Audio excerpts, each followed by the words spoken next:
Hey guys, and welcome back. Today I'm going to do this easy color block freehand nail design.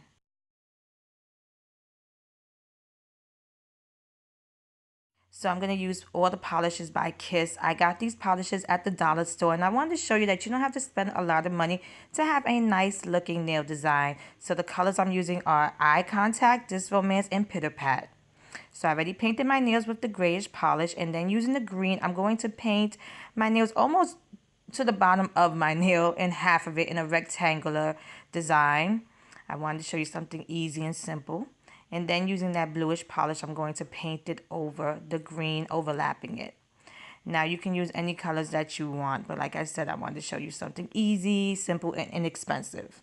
Then using my black nail striper, I'm just going to outline the design. This helps to fix any, mistakes I did and also make the look more, crisp. Give it a crisper look. You can use a nail brush with polish or acrylic paint, but I like to use the nail striper. It's really quick and easy. And once I was done, I applied a quick dry top coat. I hope I made this video easy and simple for you guys to recreate if you want. And here's the finished look. If you like this video, please give it a thumbs up and subscribe to my channel to get updates on when I upload new videos. And check out my Instagram at Funwithmynails to see more of my nail art. Thanks so much for watching. See you next time.